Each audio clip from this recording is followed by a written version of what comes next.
I think eventually it's going to work out. It may work out quicker than what most people thought possible, and maybe it won't, but it'll work out eventually. Our experts are monitoring the data from every part of our country having to do with the topic that we're here to discuss. In the midst of grief and pain, we're seeing clear signs that our aggressive strategy is saving countless lives. Tremendous progress is being made, although when you look at some of the numbers, I just spoke with Governor Cuomo, we had a good talk. When you look at those numbers, the numbers of death, people that have died, it's so horrible. Now, on the other side, you have the numbers of beds being used, we were just saying, are substantially reduced. That's usually the sign that it's heading in the downward curve.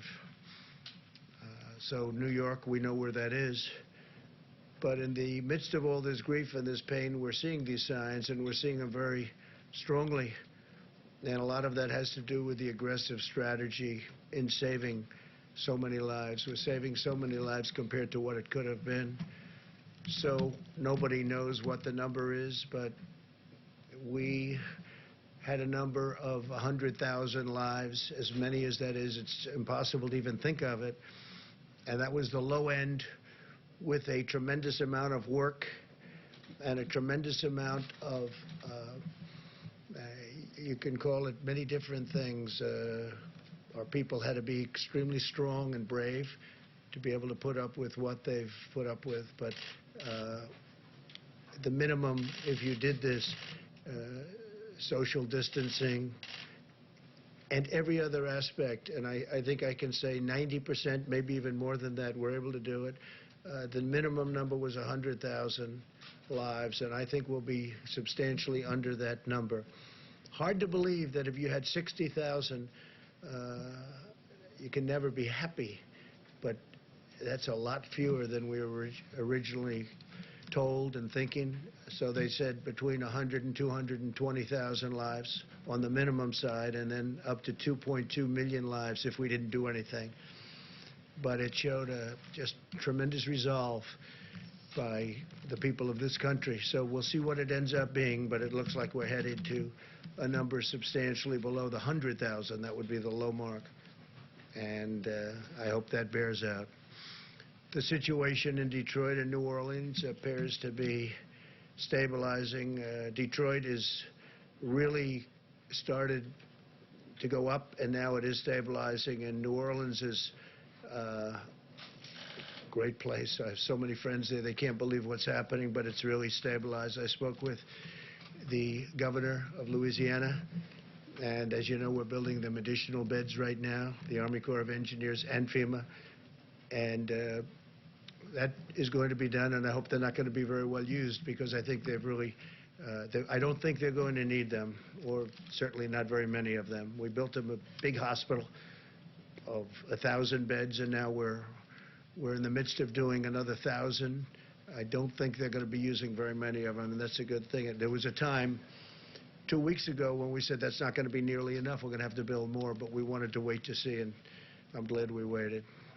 It just looks like they're doing really well. Louisiana and the state of Michigan is doing really much better than we thought. In Washington State, we've made enough progress that the governor is now able to return an Army field hospital, so we're going to take that hospital.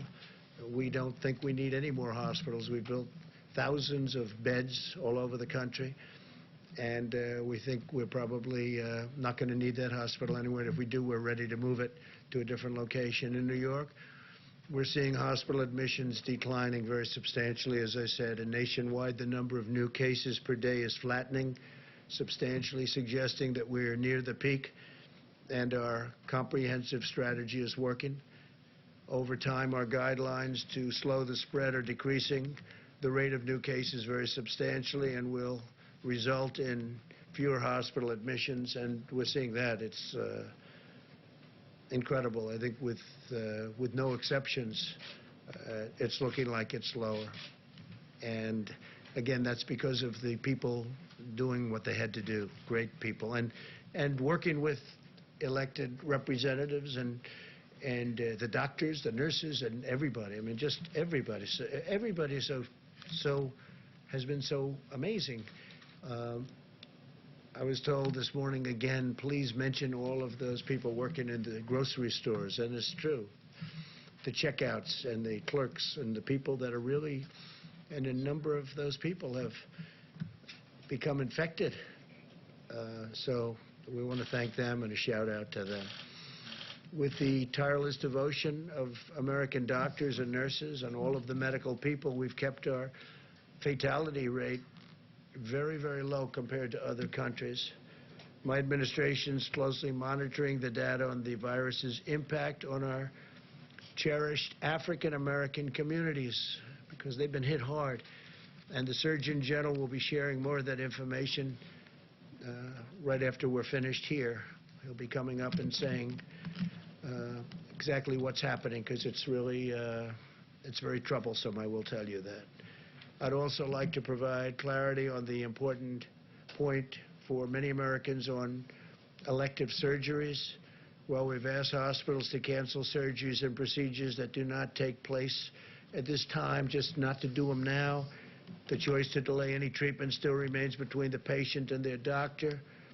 We're not advising Americans to postpone medical treatment that their doctor believes should occur now. So it's different kinds of surgery, obviously. But we're really getting to the point where you can start to think about doing that surgery, if necessary, pretty soon, I think, pretty soon. Yesterday, I directed Secretary of Agriculture Sonny Perdue to expedite aid to American farmers. And Secretary Perdue will be using all of the tools at his disposal to develop a program, and very quickly, of at least $16 billion to provide relief for farmers, ranchers, and producers impacted by the coronavirus. In this time of crisis, we must keep our supply chains moving from the beginning, right from beginning to end, and we're committed to supporting the amazing men and women who produce supply. I did last night a statement on social media, and I said, I have directed Secretary Sonny Perdue to expedite help to our farmers, especially to the smaller farmers who are very, very badly hurting right now. I expect Secretary Perdue to use all of the funds and authorities at his disposal to make sure that our food supply is stable and safe, and our great farmers are prosperous and continue to be prosperous. We're working very hard to make sure our food supply chain is sound and plentiful, but we all know that that begins with our farmers, cattlemen, ranchers, and producers. So we're going to be working with the small farmers, the big farmers, the cattlemen, the ranchers, all of the producers. We're going to take care of them. We're working with them right now. We have a lot of money that was put there through our use of tariffs and other means, and we're going to help out our farmers. And I don't think, I'll tell you, I've been helping our farmers for a couple of years because they were targeted, as you know, by China and others. And I think they're very grateful for what we've done.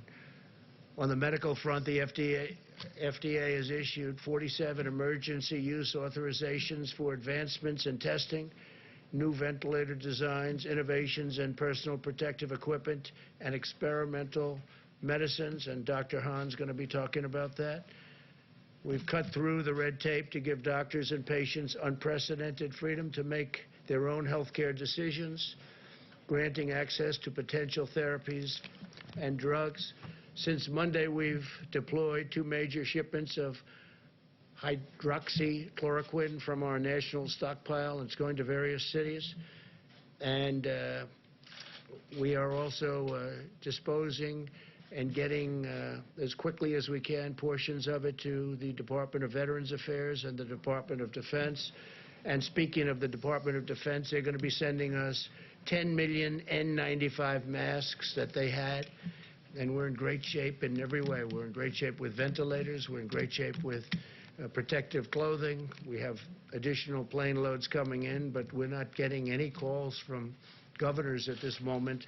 I can speak, I think, for Vice President Pence, who'll be talking in a little while. We're getting very few calls from from governors or anybody else needing anything. They're in great shape for this surge that's coming in certain areas in particular, and that's a good job. You've done a great job on that, Mike, really a great job. I appreciate it. The whole country appreciates it. More than 2 million coronavirus tests have now been completed, and we're conducting approximately 100,000 more every day.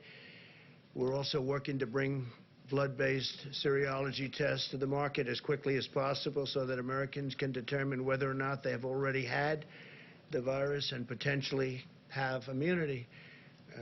They have immunity if they've had the virus. A lot of them don't even know if they've had it. Sometimes it's brutal.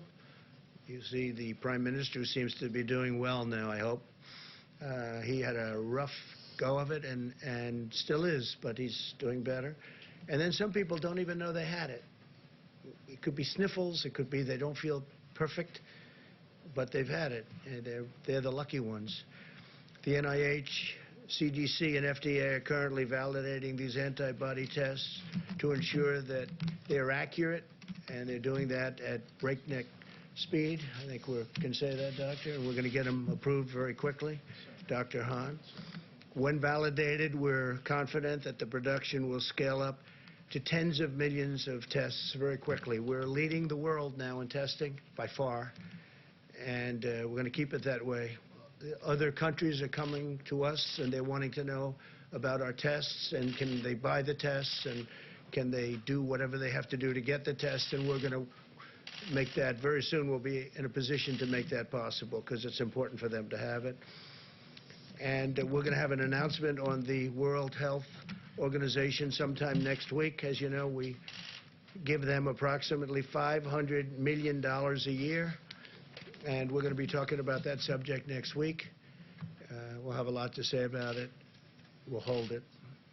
Every American should be proud of what our country has achieved in just a short period of time. The U.S. military has deployed thousands of personnel to build 23 temporary hospitals with more than 16,000 beds.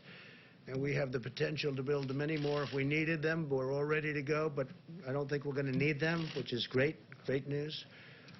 And we built those hospitals in 12 states and the District of Columbia using the Defense Production Act, and we used it like a hammer.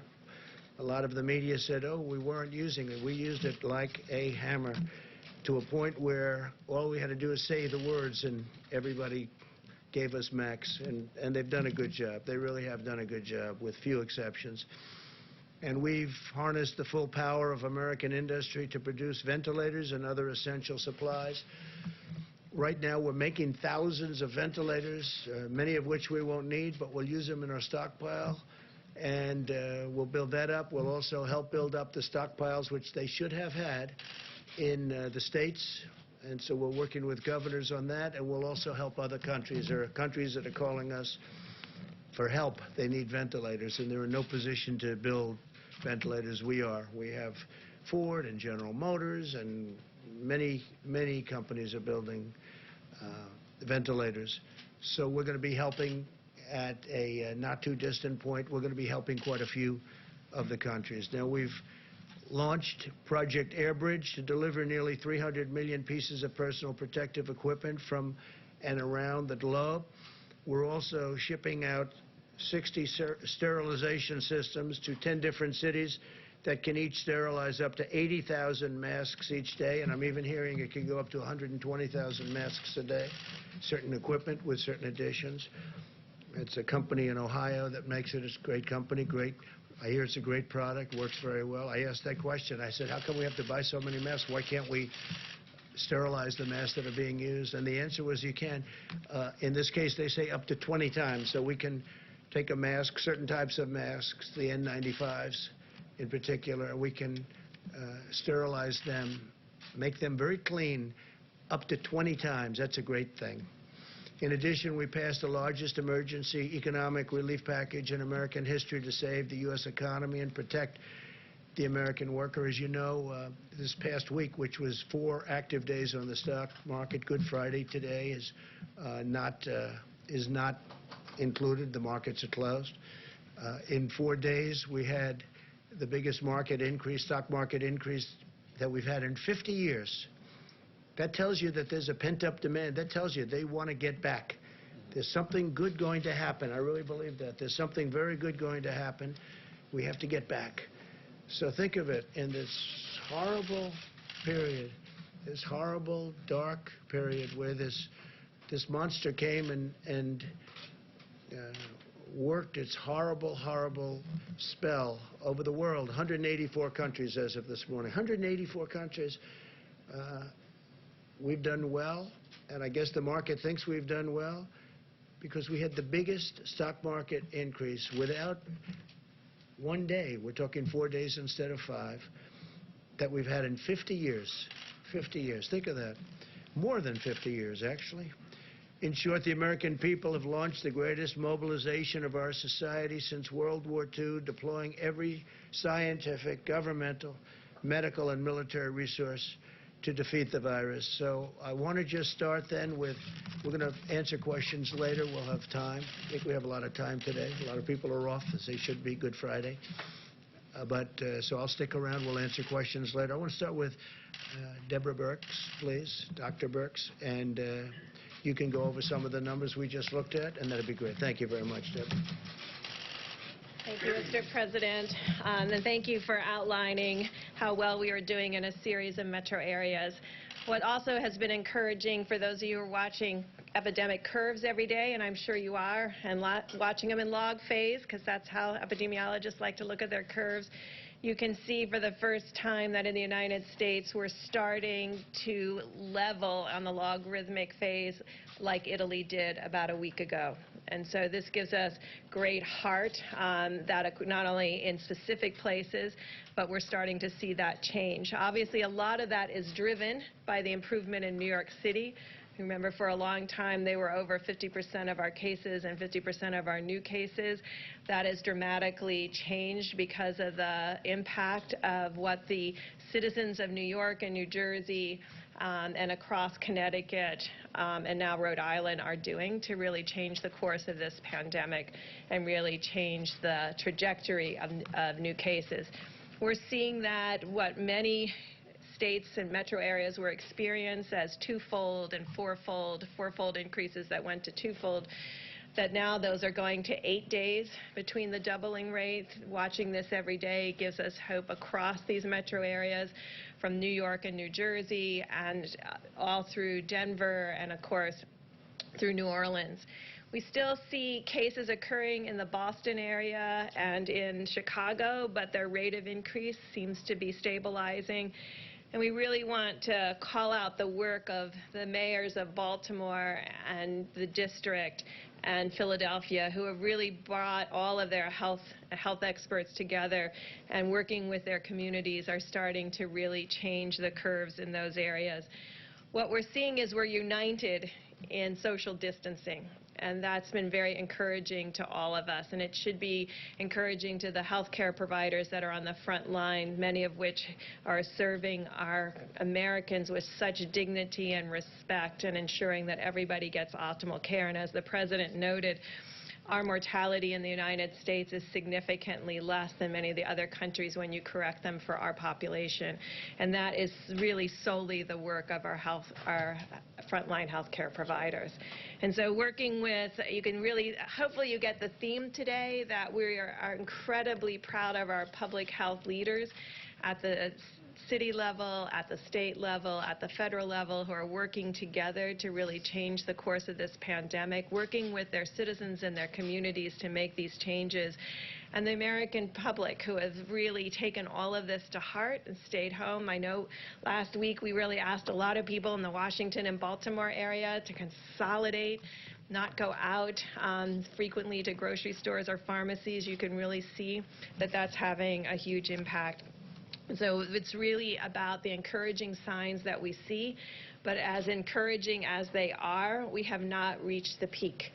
And so every day we need to continue to do what we did yesterday and the week before and the week before that, because that's what in the end is going to take us up across the peak and down the other side. We continue to really applaud the work of California and Washington State and Oregon. We're learning from all three of those states, from their public health officials, about how they were able to keep the virus from ever becoming logarithmic.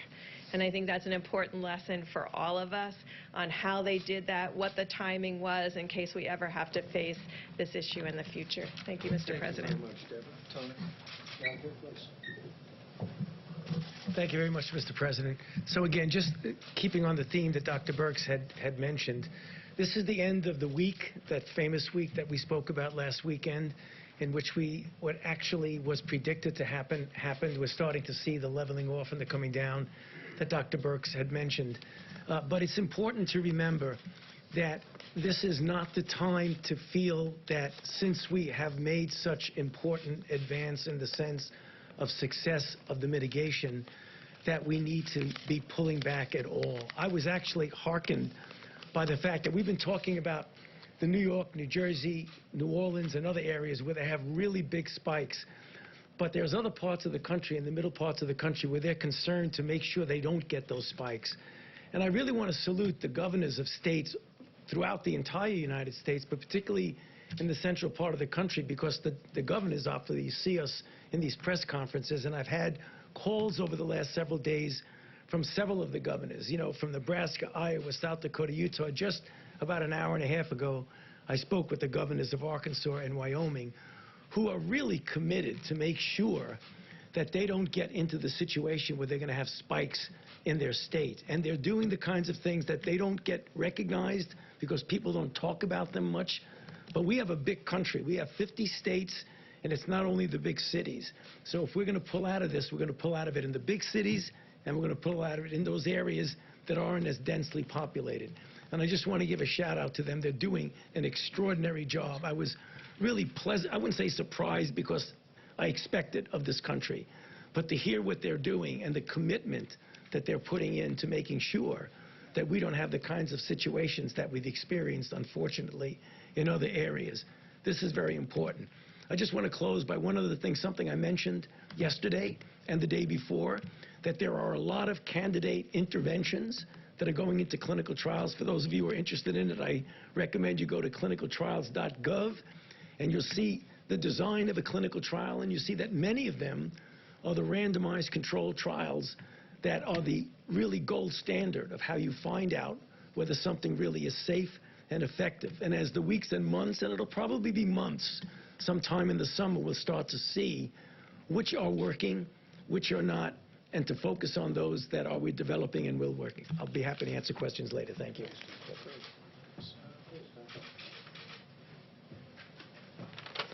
Thank you, Mr. President. The White House Task Force has been very focused on increasing the supply of personal protective equipment for our great providers. I was one of those providers a few months ago, and I can tell you nothing is more important than making sure they have what they need. So in order to increase the supply of N95 masks, FDA has worked with industry and has now authorized 2 companies who will supply machines to sterilize N95 masks. Admiral Polovchek and FEMA are purchasing on behalf of U.S. government 60 sterilization machines, as mentioned by the President. And they will be positioned around the country to increase the amount of supply of N95 masks. Each machine will be able to sterilize 80,000 N95 masks per day, and we hope to actually increase that further. The Vice President and the White House Task Force challenged us yesterday, and we responded as a team. FDA issued revised guidance regarding the laundering of gowns, because gowns are another issue in terms of supply that we're looking forward on. This is not something that normally happens around the country, but issued this guidance. It's on our website now at FDA, so there's information about how hospitals can do that to increase the supply. We've heard concerns that maybe hospitals might not want to do that because of regulations, and I can happy to tell you that Administrator Verma and I have worked on this. Certified providers and suppliers who follow FDA guidance as posted on the website will be compliant with Medicare and Medicaid requirements.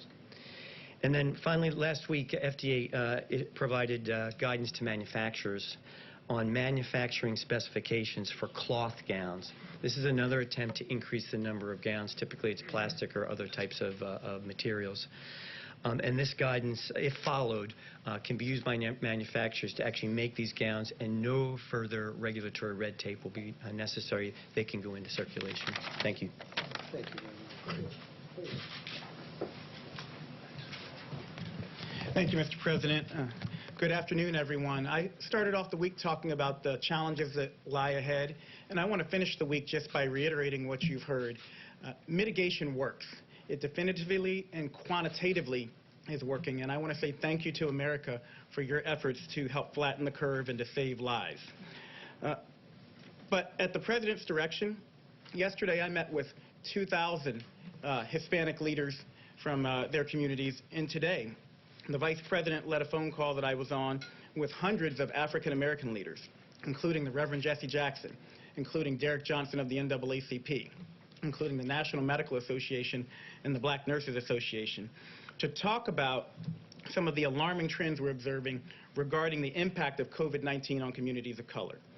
And you've heard the stats in New York City. Hispanics represent the majority of deaths. In Milwaukee County, blacks are 25% of the population, but almost 50% of the cases and 75% of the deaths. So what's going on?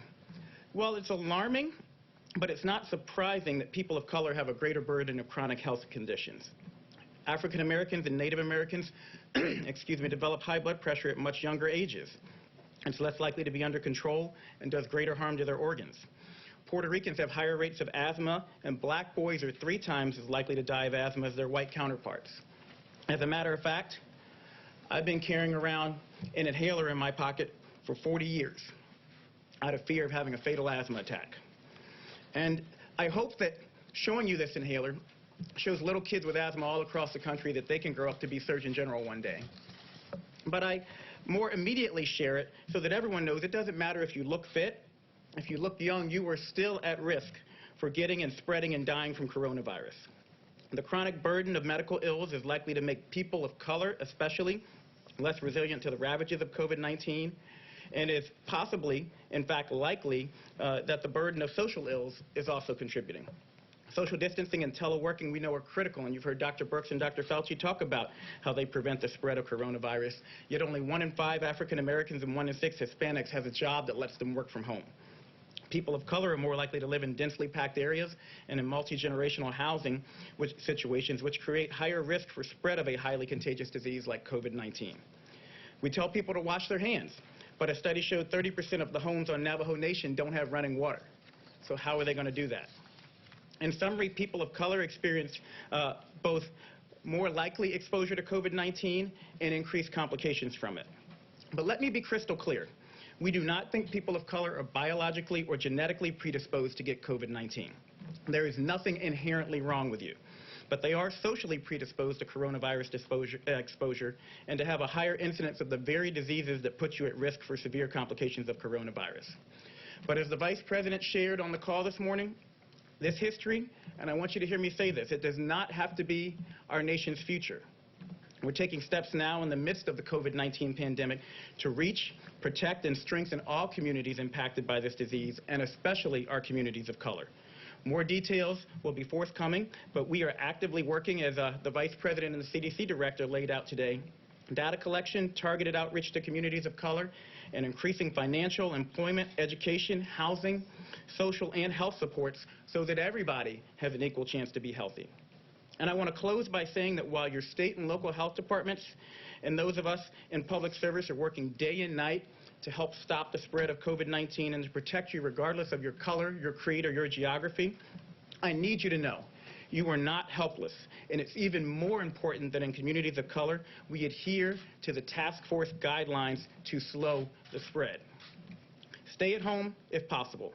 If you must go out, maintain 6 feet of distance between you and everyone else, and wear a mask if you're going to be within 6 feet of others. Wash your hands more often than you ever dreamed possible.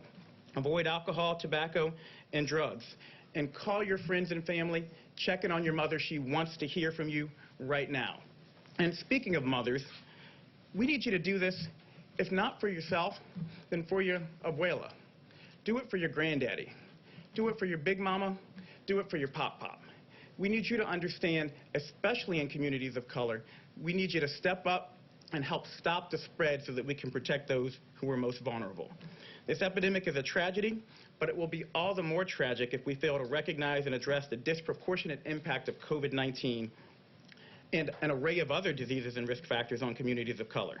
The task force and this administration are determined not to let that happen. The President, the Vice President have said we will not let that happen. We can't fix these issues overnight, but I promise you we will work with your communities to quickly and meaningfully move the needle in the right direction. Nothing less than the fate of our families and friends, my family and friends, depends on it. Thank you very much, Richard. Thank you. Mike, please. Thank you, Mr. President. Today, the White House Coronavirus Task Force met and heard from the President the gratitude that he and I know all the American people feel for all the dedicated workers at FEMA, HHS, U.S. Public Health Service, FDA, and all those that are literally working on your behalf around the clock to partner with states, to partner with local health officials. And Mr. President, allow me to add my thanks and admiration to all of the entire team here at the federal level. On this Good Friday, we remember those who've lost their lives to the coronavirus. We remember their families, our dedicated healthcare workers, and our first responders. And we do well on this special day for Christians across this country to remember them in our prayers. But as you just heard from Dr. Birx and from the experts, it's also a good day to remember that Good Friday is always followed by Easter Sunday. And there is hope. There is hope in this moment that thanks to what the American people are doing every day, adhering to the President's coronavirus guidelines for America, thanks to the fact that Americans are listening to state and local leaders and putting the health of their family members and neighbors first, we're getting there, America. We're making progress. But it's imperative that we all continue to implement all of the guidance in the 30 days to slow the spread. As the Surgeon General just attested, at the President's direction, we engaged more than 400 leaders in the African American community today. And allow me to express my appreciation for their leadership and their efforts in communicating to African Americans and other minority populations some of the unique challenges that those communities face in the midst of this epidemic. And the CDC, as the Surgeon General said, is working on not only studying the issue, but very rapidly issuing new guidance, and we'll be communicating that new guidance to all of those great leaders. On the subject of testing and supplies, the President gave a great amount of detail. More than 2.1 million tests have been performed, and we continue to work very, very closely with FDA and suppliers around the country to expand the ability of testing. And you just heard Dr. Hahn reflect on the fact that very soon we will have an antibody test that Americans will be able to take to determine whether they ever had the coronavirus. I spoke today to the Governor of Colorado, Jared Polis. We've been in contact with Senator Cory Gardner about an outbreak at a particular meatpacking facility in the Colorado area. And at this time, our team is working with the governor and working with the senator to ensure that we flow testing resources. At this point, there are some 14 people hospitalized, maybe 200 to 300 of the workforce have been impacted, and we spoke about providing those resources this weekend. I want to encourage people in Colorado that we will work to support that effort, but I also want to emphasize that all of the people that are working in food supply, from farmers to meat packers to distributors to truckers to grocers, continue to have our gratitude, as President Trump said just a few moments ago. On supplies, more than $5 billion have been obligated to the states. 29,600 National Guard have been activated. And at the President's direction, more than 4,700 active duty military personnel have been deployed, medical military personnel in 9 states, focusing on the areas of most significant epidemic. Air bridge, 26 flights have been completed 4 flights are scheduled to arrive today, bringing 250,000 gallons, 25 million pairs of gloves. 54 more flights are scheduled, literally bringing in supplies from around the world.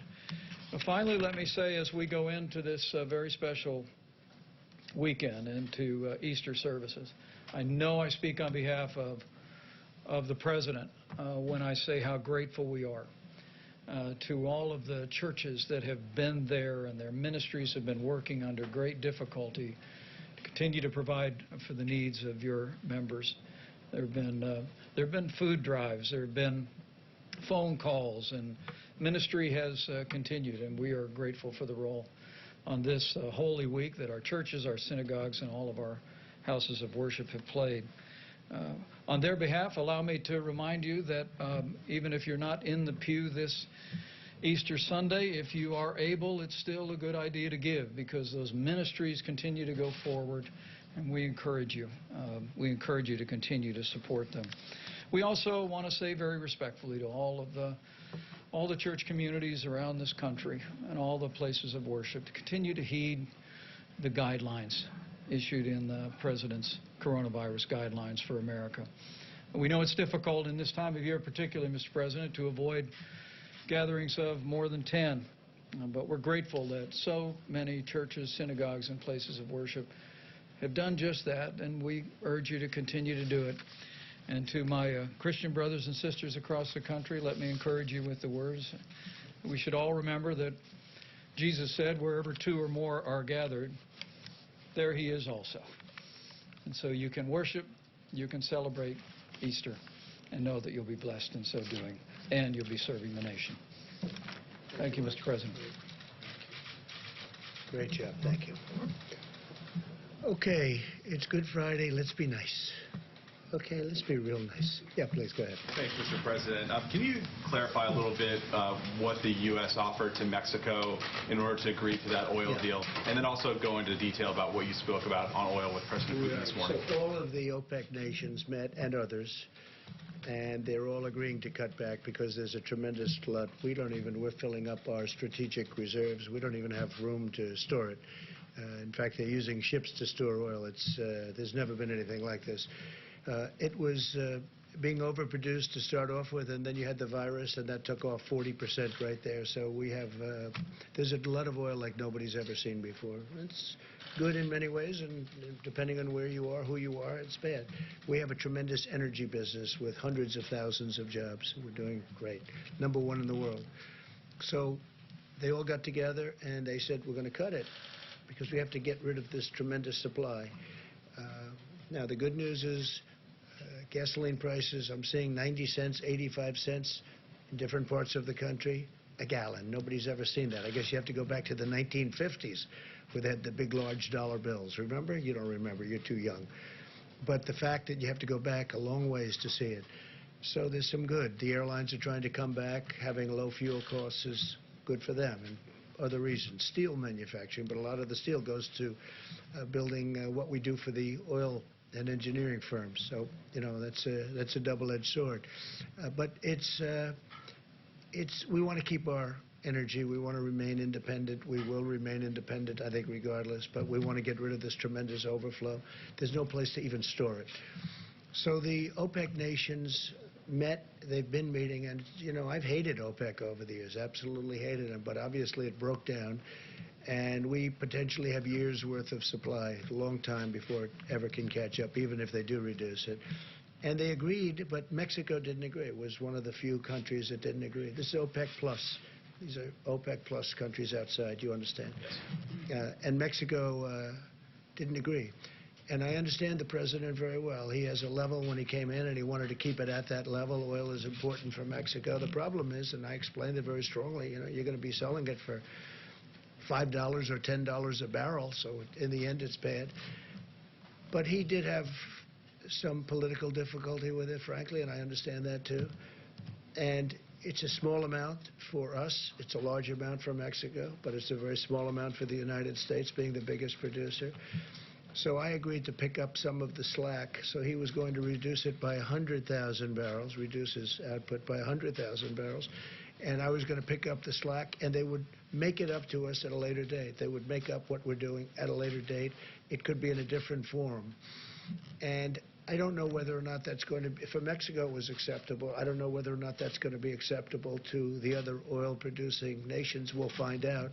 But it's something that would certainly be acceptable to me to get it over the back. So Mexico is going to reduce by 100,000 barrels, and that would mean that they're 250 to 300 barrels short. We'd make up the difference. They would reimburse us at a later date.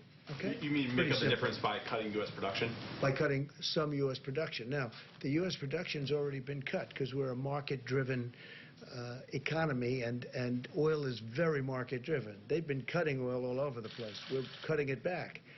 And what does it mean, really? It means we have it in the ground, we can use it. Now, we have a lot of ground with a lot of oil in it. I think we're number one in that, too. We're probably number one, especially with ANWR. As you know, I got ANWR approved in Alaska. That's one of the biggest finds anywhere in the world. So when you add it all up, I think we're probably number one, even in what we have under. We're very lucky. We grew up in a land that was rich in a lot of ways, but it's also rich because it has a lot of oil underneath, oil and gas. And as you know, natural gas, LNG, is all over the country now at a very low price. And our carbon, our atmosphere, the level of environmental cleanliness is at its all-time best right now, all-time best, because we are using a lot of natural gas. But we have many forms of energy, including some of the newer forms that people want to see us go to. We have a lot of different forms of energy. We're number one in the world. We want to keep it that way. So we're helping Mexico out. We will be reimbursed in a form sometime in the future. Mr. President, I want to ask you about the new federal projections in a moment, but first, today you tweeted the invisible enemy will soon be in full retreat. Given it's invisible, without widespread testing, how would you know? Well, I think that we're going to have it in retreat. Will it be today? No. Tomorrow? No. But it will be at a certain point in the not-too-distant future. It will be gone. And how do you do that without the widespread testing, specifically my question? Oh, we'll know, because people aren't going to go to the hospital. People aren't going to get sick. You're going to know that without. But we're going to do very substantial testing. We're doing more testing right now than any other country in the world by far. And if you'd like to have that question answered, I'll have the professional answer it. Deborah, perhaps you could come up. We are doing tremendous testing, but you'll know. You're going to know before anybody, because you're going to see nobody's getting sick anymore. It will be gone, and it won't be that much longer. Go ahead. I'll ask you about the projections after. Thanks, Mr. President. Sure. Thank you, Mr. President. So the testing, I want to reemphasize about what kind of testing we're talking about. This is RNA diagnostic testing. That is the platform that was built to respond to this epidemic. It is the same platform that we utilize for HIV viral loads. And so many HIV clients have also given up their space on the machines to have these tests run for all of Americans. This assay is complicated.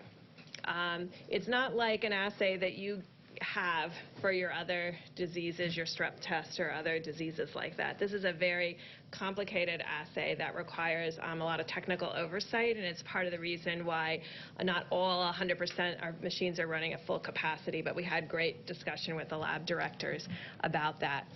Every day more are brought online, and so, but I think we have to create expectations of what the daily test rates will be. Last year, we probably did 3 million HIV viral loads or 4 million HIV viral loads as a country. We've done over almost 2.2 million in 4 weeks. So this is unprecedented in what we have to do. I think that's why we're working very hard for 2 pieces, and I want to make sure that people understand testing is just part of our strategy. The other part of the strategy has to be this syndromic and influenza-like illness where there's an alert to an illness, and so that we're surveying where we know the most vulnerable cases have appeared. And the great call that I had with the mayors and with the health officials yesterday and mayors today, a lot of the rural areas, their primary, and as it was in Washington and California, was at the nursing homes. So the issue is to build a testing strategy that speaks to our strengths, of laser focusing a strategic approach to testing when we know what our volumes are, and they increase every day, but we have to be realistic about what the volumes will be a week, 2 weeks, 3 weeks from now, and combine that with strategic surveillance so that we're testing symptomatic people and their contacts very quickly to go back to contact tracing, utilizing our complete strategy. And I think we're very much interested, and it's why the President 3 weeks ago really put us on getting an antibody test. And I think I called from the podium for our university colleagues and hospitals to begin an ELISA-based test, because that's a blood draw, but we really wanted a finger prick to make it easy and deployable. That's what's being worked on now. Of course, we don't want to promise until we have it, because I think we deserve that, the American people deserve that, to have a test that is efficient to let people know who's been positive for immunity. That's critical to epidemiologists and public health officials, to know what the penetrance of a virus was into a community when all you're seeing are the serious cases and testing the most symptomatic. And so that's a question that we still have. Is this the tip of the iceberg, or is this half the iceberg or 3/4 of the iceberg, what we have seen to date?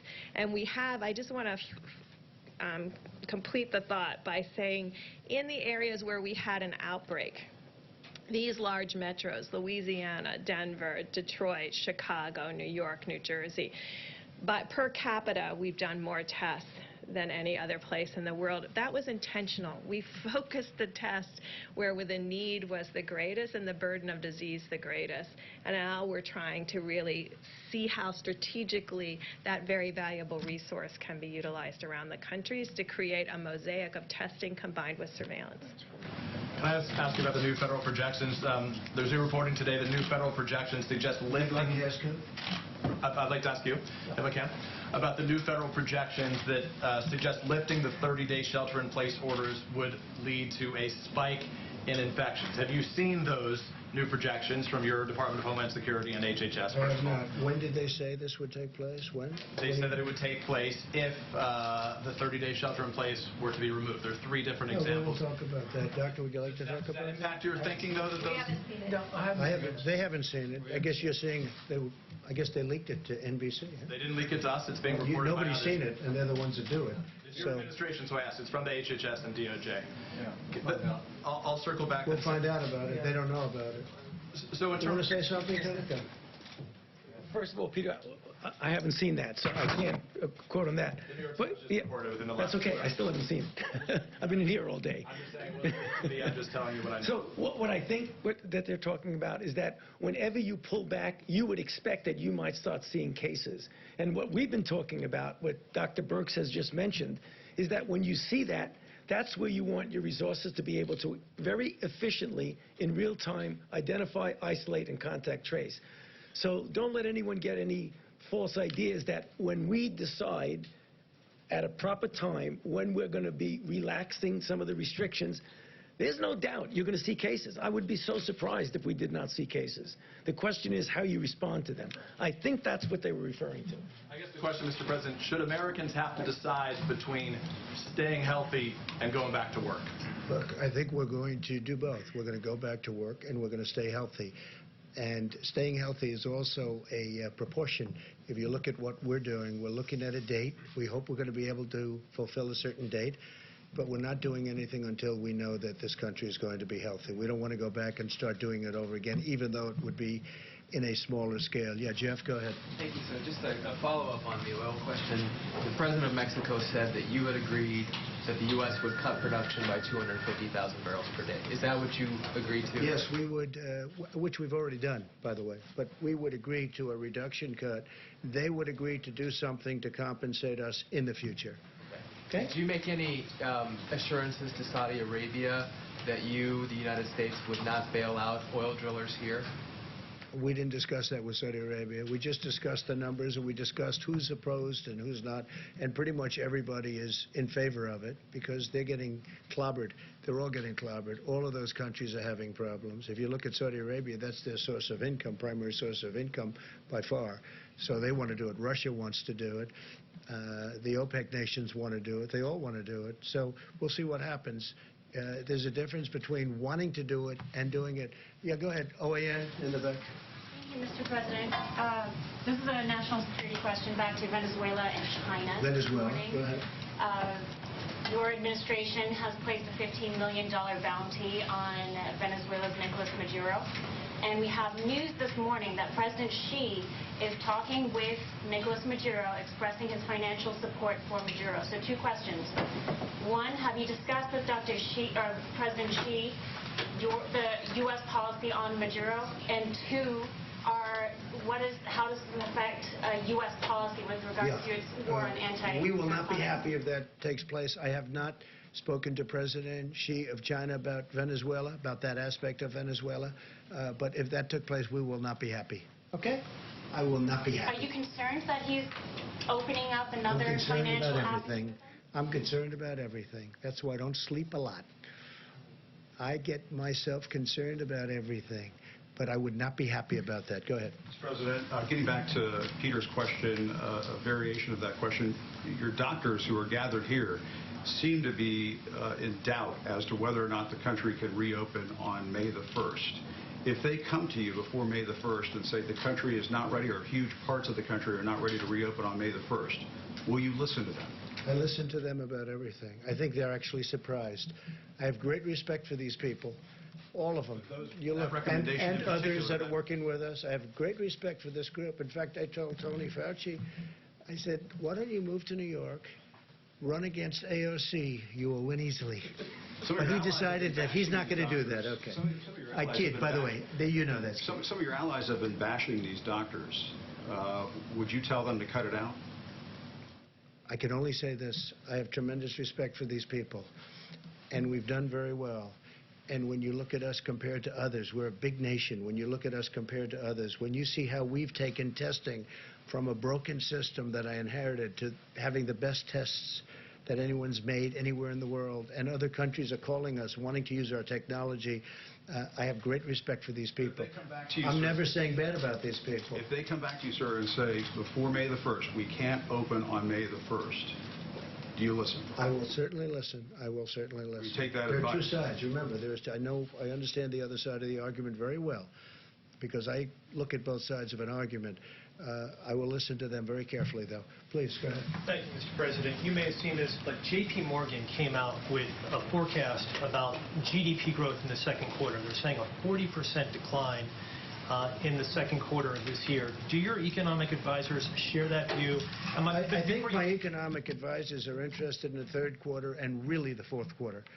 And I think we have a chance to do record fourth quarter numbers because there's a tremendous pent-up demand. And you see it this week.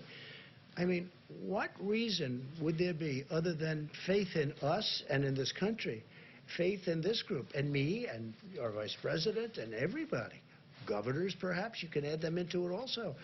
What reason would there be for, in a shortened week, 4 days instead of 5, to have the biggest stock market gain in over 50 years?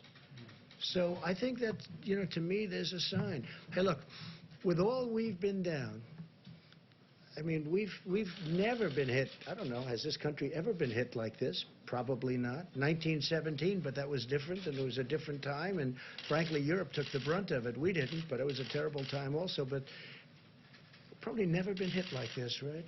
Somebody was saying, in fact, I was speaking with Governor Cuomo about it, because we were in New York City, a place we love, New York State, with the World Trade Center, and that was approximately 3,000 people.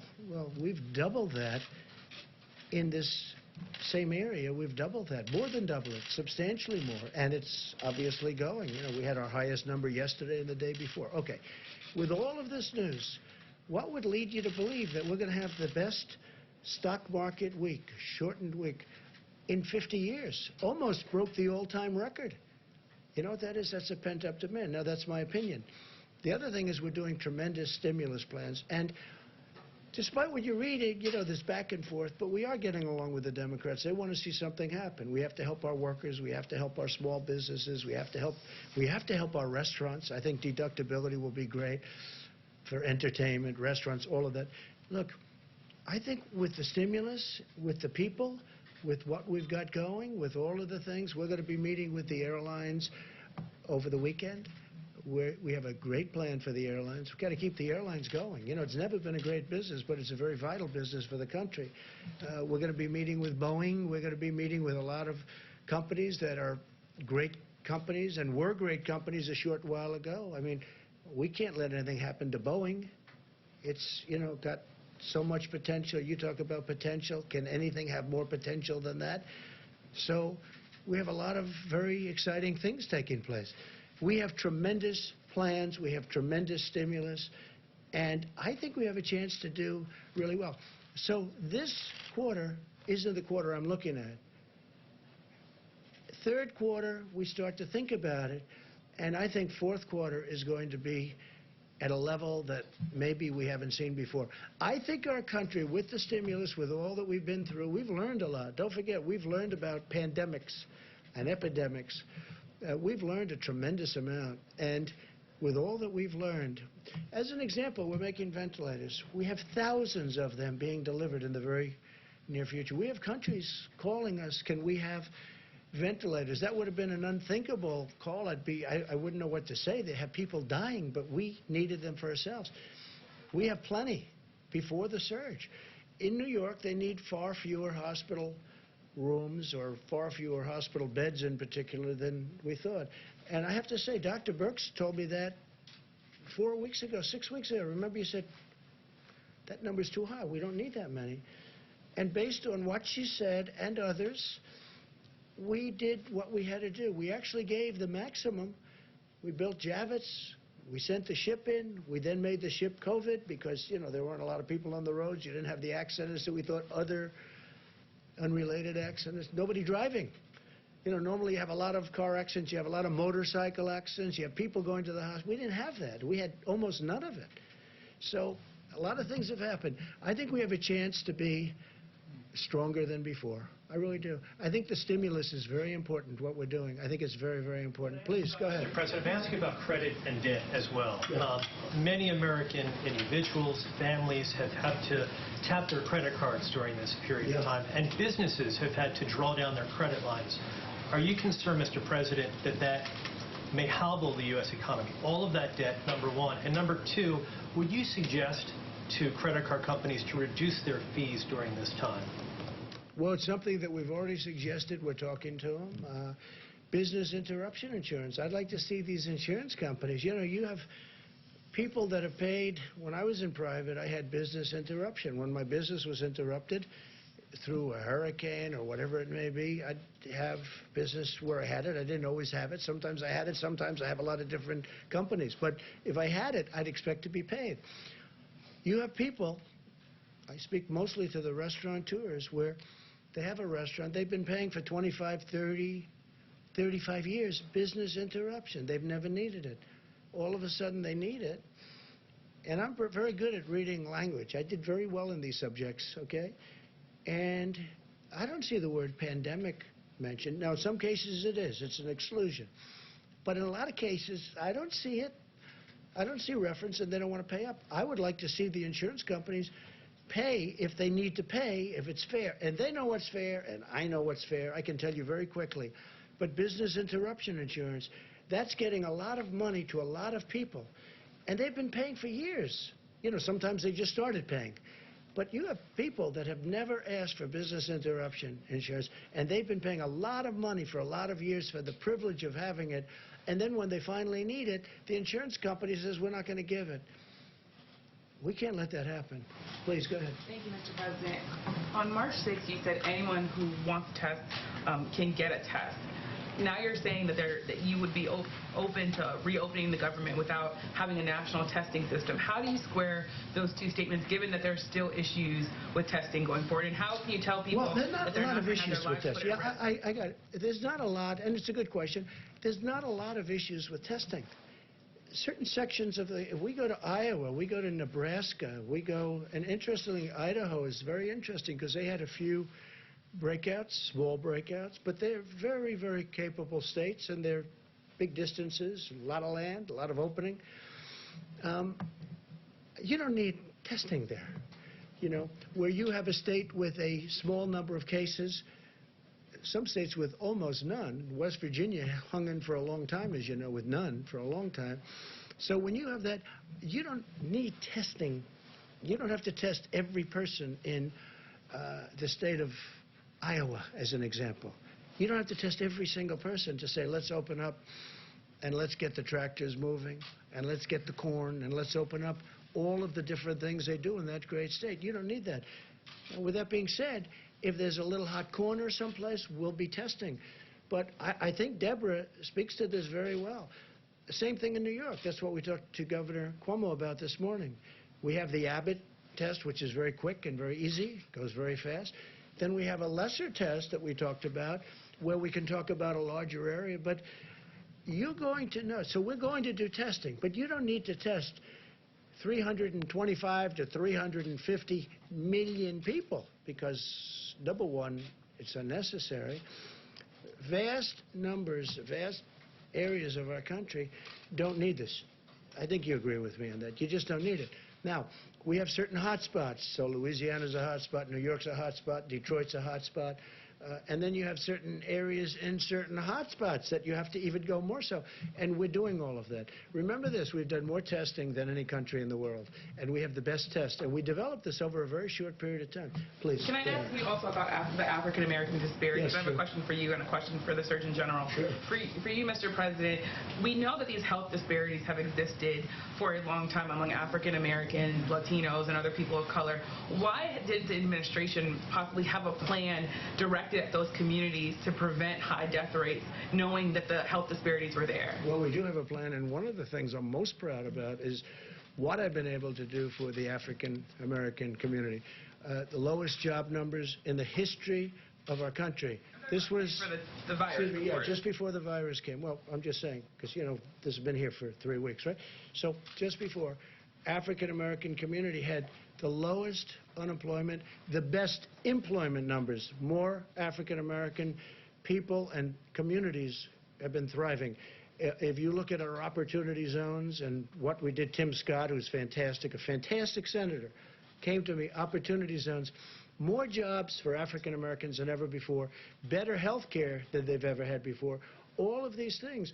The Surgeon General spoke to it, and he spoke to it, I thought, really brilliantly. I found it very interesting what he said, and I'd love you to come up and answer the second part of her question, because I think you would do it a much better job than I would. Please. Thank you, Mr. Surgeon General. Thank you very much. Thank you. I have a quick question for you. You said that African Americans and Latinos should avoid alcohol, drugs, and tobacco. You also said do it for your abuela, do it for Big Mama, and Pop Pop. There are some people already there are some people online that are already offended by that language and the idea that you're saying behaviors might be leading to these high death rates. Could you talk about whether or not people, could you, I guess, have a response for people who might be offended by the language that you use? Well, I use that language because that's the language. I've been meeting with the NAACP, with the National Medical Association, with others. I actually talked with Derek Johnson multiple times this week, the head of the NAACP, and we need targeted outreach to the African American community, and I use the language that is used in my family. I have a Puerto Rican brother-in-law. I call my granddaddy, granddaddy. I have relatives who call their grandparents Big Mama. So that was not meant to be offensive. That's the language that we use and that I use, and we need to continue to target our outreach to those communities. It is critically important that they understand it's not just about them, and I was very clear about that. It's not just about what you do, but you also are not helpless. We need to do our part at the federal level. We need people to do their parts at the state level, and we need everyone, black, brown, white, whatever color you are, to follow the president's guidelines, the coronavirus guidelines, and do their part. Because when I talked to the NAACP 3 weeks ago, it's important to note that one of the things they asked me was, can you help dispel the myths in this community that people actually can't get coronavirus if they're black? That was a myth that was out there that's actually very important for us to squash here. And that all Americans avoid tobacco, alcohol, and drug use at this time? Absolutely. It's especially important for people who are at risk and with comorbidities, but yes, all Americans. So thank you, and I will clarify that. All Americans need to avoid these substances at all times. I put out a smoking cessation report in January. I put out an advisory against youth and pregnant women using marijuana last year, and that was not directed towards any one race. That's everybody needs to do everything they can to be as healthy as possible at this critical time. Dr. Fauci, would you add anything? Yeah, I think you said it perfectly, Jerome. Thank you. would you like to add anything to it? Because you are really, you expressed it very beautifully before. No, I mean, Jerome, you did it beautifully. I can't do it any better than that. And I know Jerome personally, and I can just testify that he made not even a hint of being offensive at all with that comment. I thought that was appropriate. Thanks. And I can tell you, Jerome has done a fantastic job. Our Surgeon General, I just hope nobody steals him and he goes to one of these big companies for a fortune. Don't leave us, right? Don't leave us, Jerome, please. He's doing a great, you are happy and you're doing a great job. And everybody tells me that too, so we appreciate it. Please. Thank you. So Google and Apple have announced that they are jointly enabling contact tracing on their mobile phone operating systems. And I was wondering if this is something that you would consider, or maybe the doctors Well, that's would individual consider. freedoms, problems, and a lot of other things. Is it something we're going to look at it, certainly, and we know they've done that, and it's it's very new technology. It's very interesting, but a lot of people worry about it in terms of a person's freedom. We're going to take a look at that, a very strong look at it. We'll let you know pretty soon. And I have another Brand question. new, yes, please.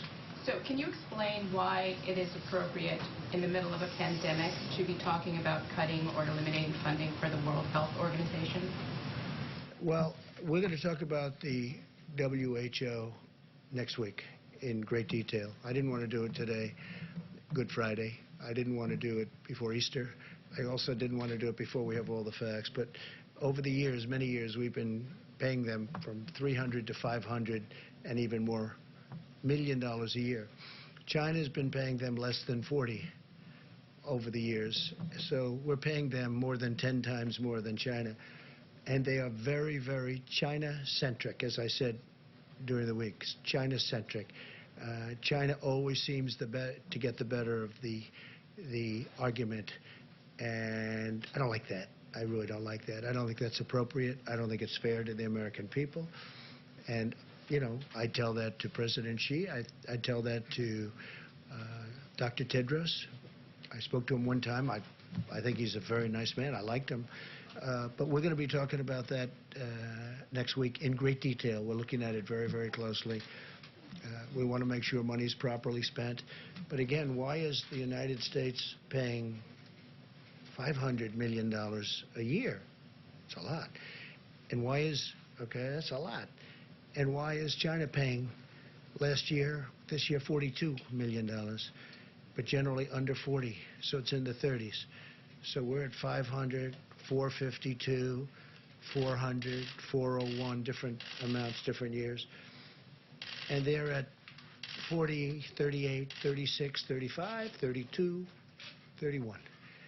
No, but you have to ask yourself that question. And then the answer always turns out to be in China's favor. Well, I have the same thing with the world trade. Isn't it interesting? World trade. So we have World Health and we have World Trade. So we have the World Trade Organization. And until I came along, we were losing cases, so many cases, it was ridiculous. We were always losing these cases, I mean, almost every case. And now we're winning cases. We just won $7 billion because they know I'm not going to put up with it.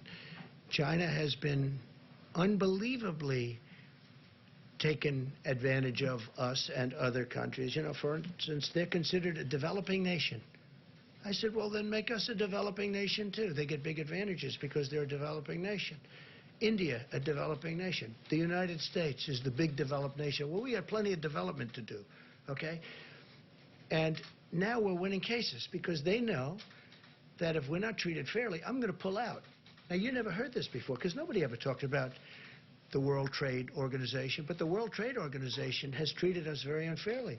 But they know I'm not going to put up with it because all of these countries are taking advantage of the United States. Now, in the courts and the court system, we're not approving new judges over the last year and a half. We're not going to approve them. And Bob Lighthizer is working very hard on that. But we had always a minority position, meaning numbers of judges. So we'd have a minority number of judges. I said, how do you win with a minority number of judges?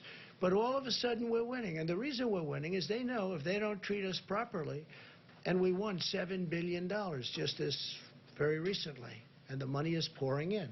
And we've won other cases, too. We've won a lot of cases. But you know from covering it, I know you know, that the United States was taken advantage of by the World Trade Organization. And by the way, speaking of China, if you look at the history of China, it was only since they went into the World Trade Organization that they became a rocket ship with their economy. They were flatlined for years and years, frankly, for many, many decades. And it was only when they came into the World Trade Organization that they became a rocket ship, because they took advantage of all the rules. I'm not even blaming them. I'm saying, how stupid were the people that stood here and allowed it to happen? But we don't allow that to happen. And if they don't treat us fairly, we'll leave. But now we're starting to win cases. How about somebody new for a change? Come on, go ahead. President, as many schools and school districts are closing across the country, Florida Governor Ron DeSantis has not ruled out closing or opening up schools in May, saying that many kids are not vulnerable to this disease. Do you agree with that assessment, and do you believe that would you recommend that schools open up and to those states that have...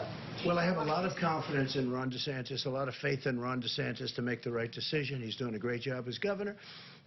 Ron DeSantis, I had read where he's thinking about opening up the schools earlier than the date, the end of the month. I'd have to look at the numbers.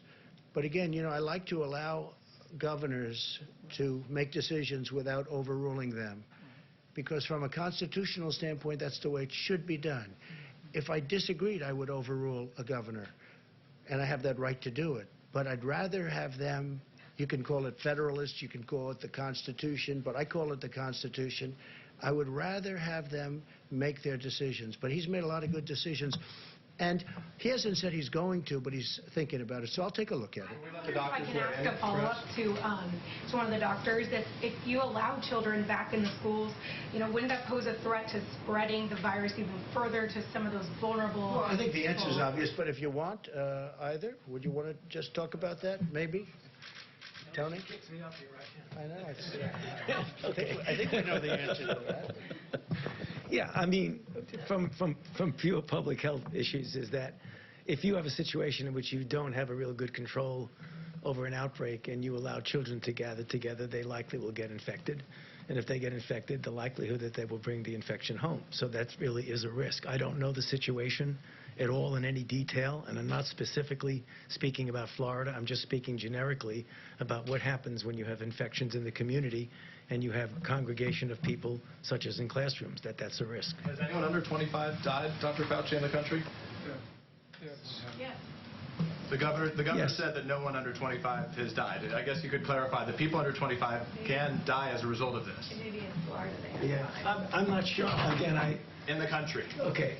Let's do that, because I don't want to have to be answering for a particular state. Yes, people under 25 have died of coronavirus disease in the United States of America. If you reopen the country in May and there's a new outbreak or a spike in infections, are you open to the idea of shutting the country down again? Depending on the outbreak, yeah. You would be depending. I mean, and that's happened, as you know, with a couple of countries. You know what I'm doing? I'm watching other countries. In many cases, they're ahead of us from the standpoint that it attacked them before us. It hit them first. And I'm watching what's happening with respect to certain other countries, some of them obvious, some of them less obvious, and what they're doing and the success that they're having. And that's going to play a large part of the role. We're also setting up a council of very, very great doctors and business people. We're going to be announcing it on Tuesday. Of some great people. The economic task force. Is the second task force? This is beyond economic. This is really, I call it the Opening Our Country Task Force, or Opening Our Country Council, so we don't get it confused with Mike's task force, which has done so great. And we're going to have the great business leaders, great doctors. We're going to have a great group of people. We'll probably do it by teleconference because we don't really want them traveling in for their own purposes. I don't think it would look good also, but we don't want them traveling in. So we'll do teleconference. We did one the other day with the banks, and it was very successful, the teleconference itself. And we'll be announcing names on Tuesday who's on that. And that'll play a role, but ultimately I have to make that decision. And then I'll have to make a decision. Do we close a little area that's a hot spot? I do say this, Jim, I want to get it open as soon as possible. this country was meant to be open and vibrant and great, not where people are, staying and... Are you No, determined to I'm do not. that first? I would love to open it. I'm not determined anything. The facts are going to determine what I do. But we do want to get the country open. So important. So I'll have a task force. I'll have a council. It's going to be announced on Tuesday with names that you have a lot of respect for, a lot of great names, different businesses, different people. Bipartisan? Bipartisan. I didn't even ask. I mean, honestly, I think it's bipartisan. The one thing I didn't ask, are you Republican or a Democrat? Hard to believe, but I didn't ask. So it would be. And I want their views on what they think. Also, very important, different parts of the country. Because you go to the Midwest, it's different than perhaps the East Coast or the West Coast. Now, the West Coast, those numbers are really pretty amazing on the West Coast. Very interesting. So we're going to be announcing that in a very short while, probably Tuesday. Go ahead, please. Thank you, Mr. President. Government officials in Latin American and Caribbean nations, Bahamas, Cayman Islands, have been saying that U.S. authorities are blocking the shipment of PPE in certain cases, and I'm wondering if you could speak to that as well. What they're doing, we have a tremendous force out there, naval force, and we're blocking the shipment of drugs. So maybe what they're doing is stopping ships that they want to look. We're not blocking. What we're doing is we're making sure we don't want drugs in our country, and especially with the over 160 miles of wall, it's getting very hard to get through the border. They used to drive right through the border like they owned it, and in a certain way they did. They could drive right. They had human trafficking. They had, all of a sudden they have a powerful wall up, and they're not driving through that wall. That wall is tough, and it's also loaded up with equipment, cameras and sensors and everything you can think of. On top of that, we have drones flying back and forth over it. So it's a very powerful barrier between Mexico and the United States. A lot of people, though, what they're doing now is they're trying to come in through the waterways, whether it's the Gulf or the ocean itself. And what we're doing is we're being very tough, and we're being tough because of drugs and also human trafficking. And remember, the human trafficking is mostly females. It's mostly females. It's horrible, and what we're seeing is horrible. But you have we have a human trafficking problem worldwide, the likes of which, you think of it as an ancient thing. It's not ancient. It's bigger now than it's ever been before over the last 10 years because of the Internet. The Internet made human trafficking to the extent that it is now, which is massive. The Internet made it so big. So we have a big naval force that's stopping. So maybe when you mention that, maybe their ships are getting caught. But we are stopping a lot of ships, and we're finding a lot of drugs. Yeah, please. Thank you, sir. On the additional money for small business... I meant you, but that's okay. Go ahead. We'll do this. Sorry. Go ahead. On the additional money for small business, apparently Treasury Secretary Mnuchin speaking with the Democrats in Congress. Yeah. Are you allowed? Are you talking about the new? Yeah, the new $250 billion. Yeah, $250. Are you willing to give into Democratic demands for additional money for hospitals, states, and cities in that interim round? I'd rather have that be in Phase 4. I don't deny it. I think it's fun, but I think it should be in Phase 4, and I think we should have infrastructure, and I think we should have a payroll tax moratorium, because that's something that over a period of time the workers get, sort of semi-immediately. It's over that period of time. It starts immediately, but it's over a period of time.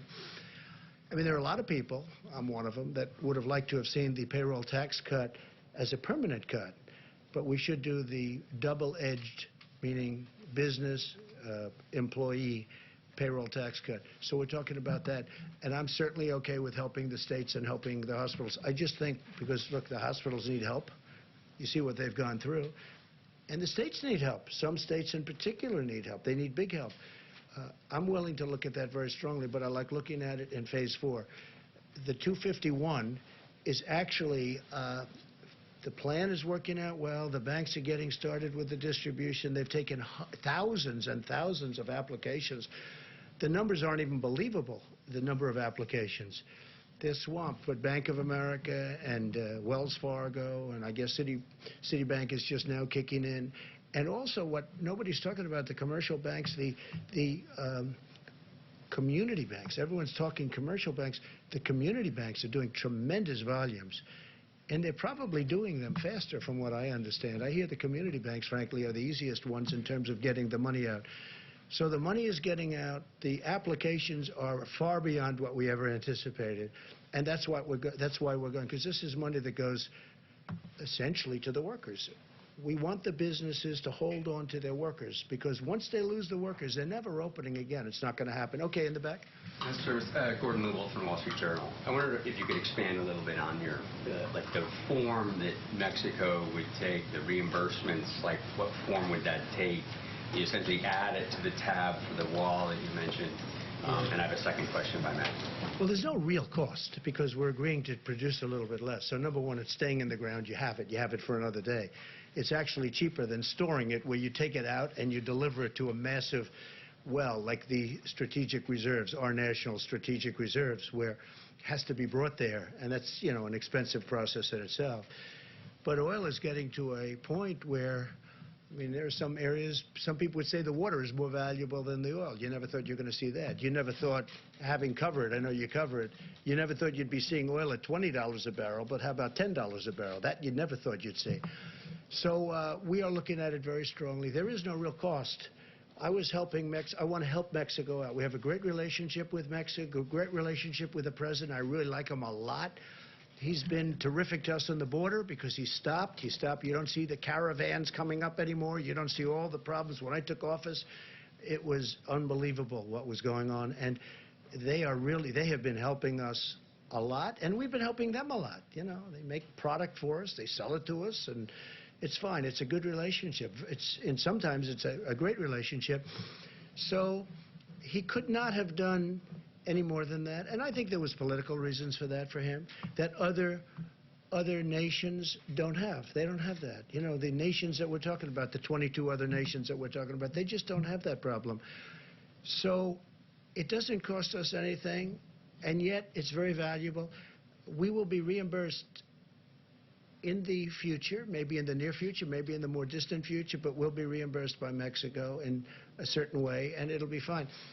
But we get Mexico over the hump. Now, with all of that being said, that doesn't mean the deal's going to happen anyway, because they still have a lot of different states. But this was one of the stumbling blocks. Okay? Go ahead. If I may, China and some other countries have been particularly active, seen as maybe taking advantage of the U.S. during this process, during this period.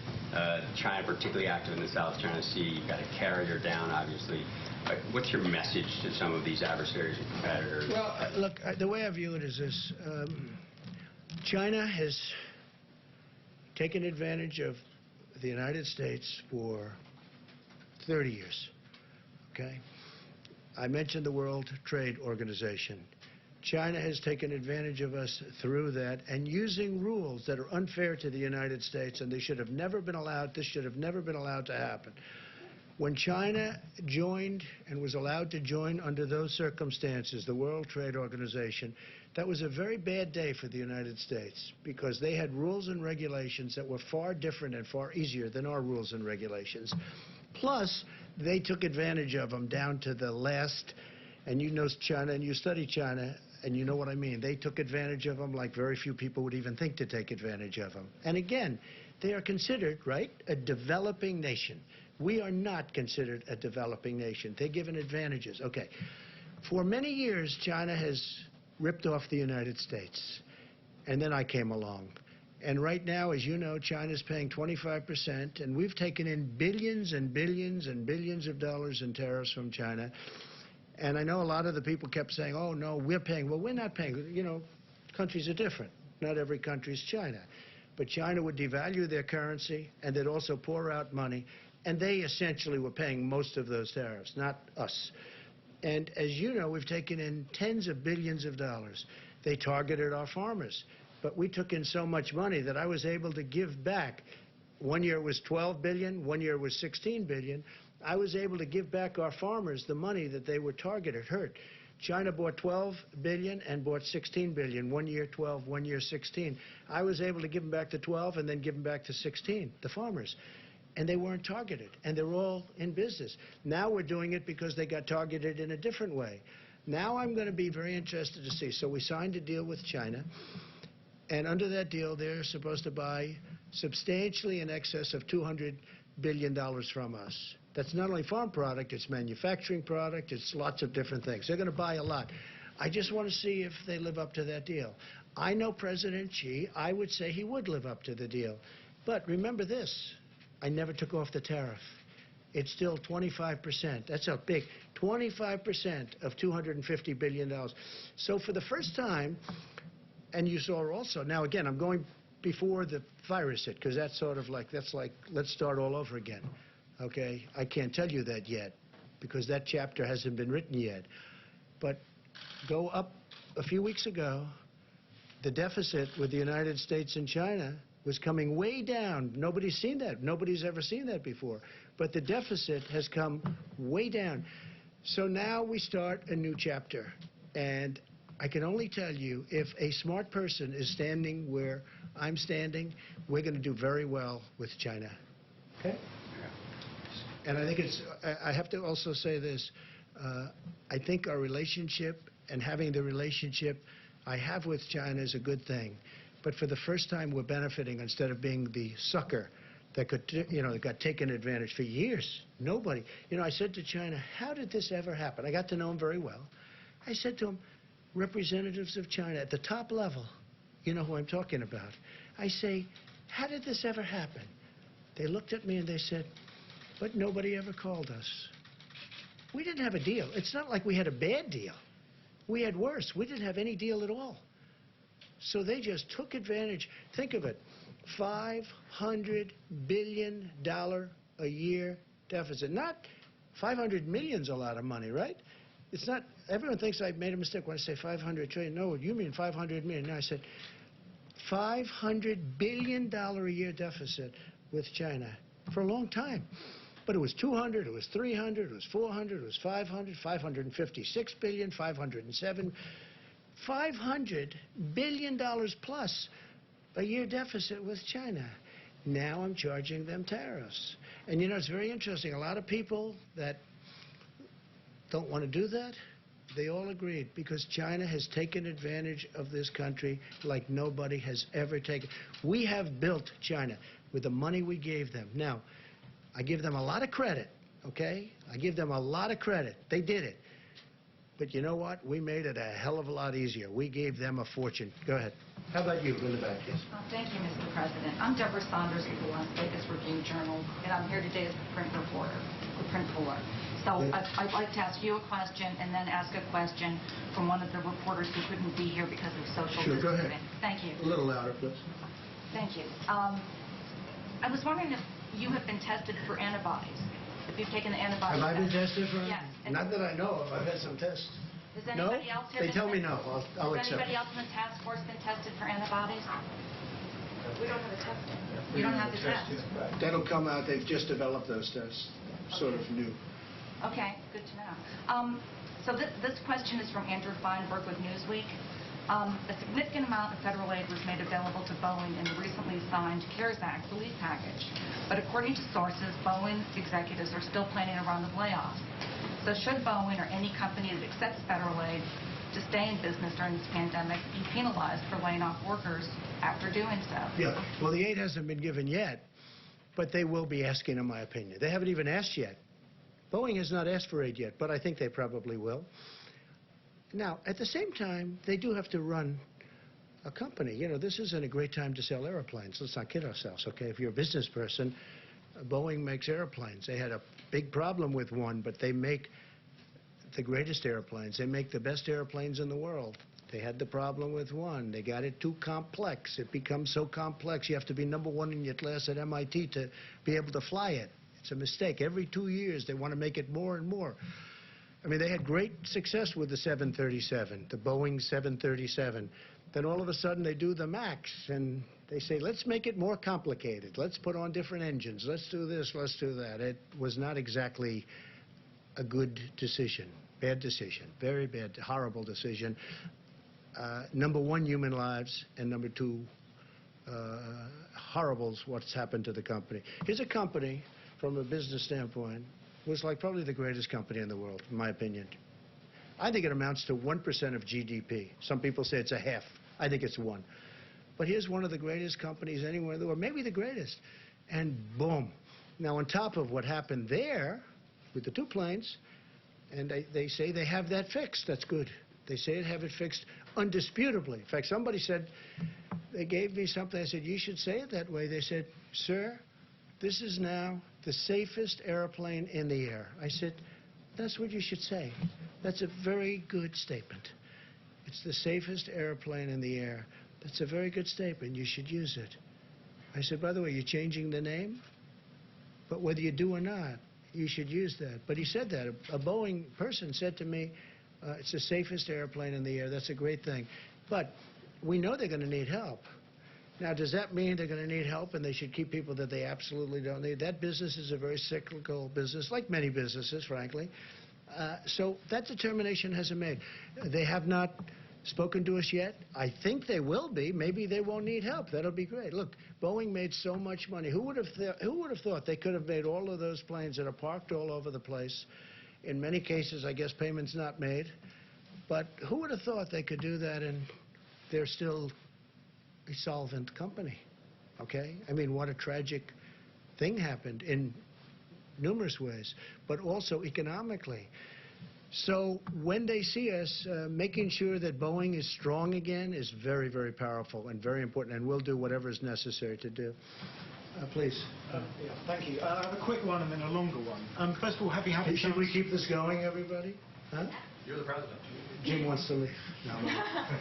Keep it going for a while, yes? I mean, we have time if you want. You're not going to criticize me that the conference was too long? You know, if I leave short, yesterday I left short. It was too short. If I stay too long, they say it was too long. Someday we're going to get it just right. Okay.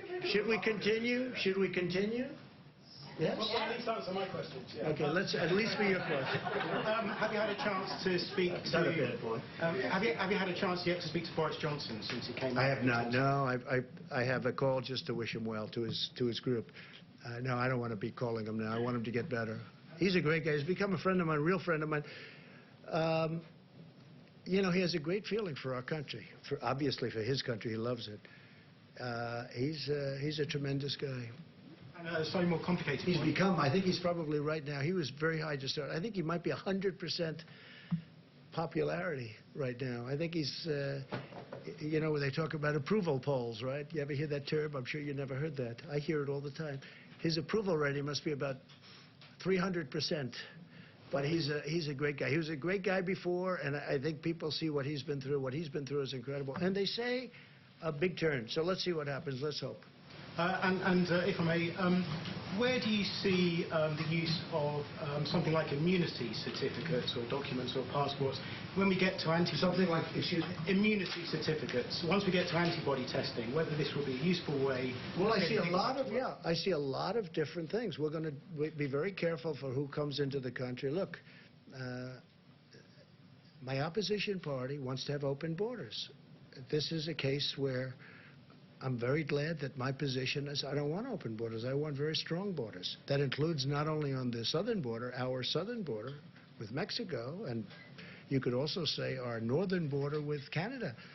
But we want to have strong borders. And I think this is maybe one of the learning points. We learned something about borders. We need borders. The country needs borders to be a great country. And I think this is a great point. Go ahead. Do you have something else? Yeah, I wasn't just thinking about for borders. I just thought for ordinary Americans who are currently stuck at home, if they're tested for antibodies, it turns out they've had the disease and therefore shouldn't be infected again. Some sort of documentation that would allow them to go back to work safely. You mean once they get better? Yeah, or people who might not... Okay, so they have the disease, and they're better, and they have the immunity now. They have, supposedly, according to what I'm hearing, it could be for a long period, could be for a lifetime, it could also be for a year or two, I'm hearing, Tony. So nobody's told me yet if it's for a year, if it's for 2 years, or if it's for a lifetime. Like chicken pox. They say if you have chicken pox, you have immunity. They say for a lifetime. I hope that's true.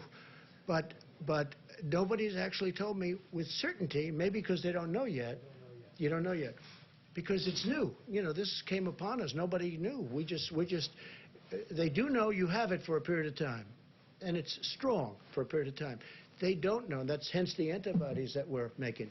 I saw somebody was really sick, And he got better, a young person, relatively young person, 35, and physically fit, and he got better. He made it, barely, but he made it. His first thing that he did when he was better is, I want to give whatever I can give to help other people, because nobody should go through it. It's a tough thing. So we don't know yet how long, if you'd like to add anything to that, but we don't know yet, is it a year? It will be a year. But is it more than a year? And only time is going to tell. Okay? Thank you. Just one more question. Go ahead, try one more. Will you have governors, mayors, members of Congress on the Open the Country Council that you talked about? Yeah, I think so. I think we're going to put some governors. I've gained great respect for governors, both Republican and Democrat. I've actually become friends with some of the Democrat governors that I wouldn't have really had the privilege of getting to know. And Governor Murphy of New Jersey is a very liberal guy. I'm not, but we've had a great relationship. John Bell, as you know, I call him John Bell, but John Bell Edwards, people call him John Bell, sort of a cool name, from Louisiana. I have a very good relationship with him.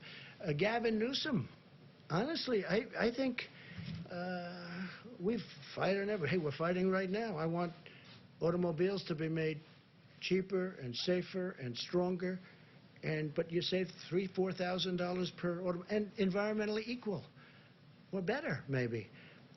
And we're fighting on that. We're fighting a lot of different things. We fight on the border. He wants open borders. I want people to come into our country illegally. But I've gotten very friendly with Gavin Newsom. He's done a very good job here. I think I've gotten very friendly. I mean, he's been, I think, sort of a friend of mine for a long time. Don't get to see him much, but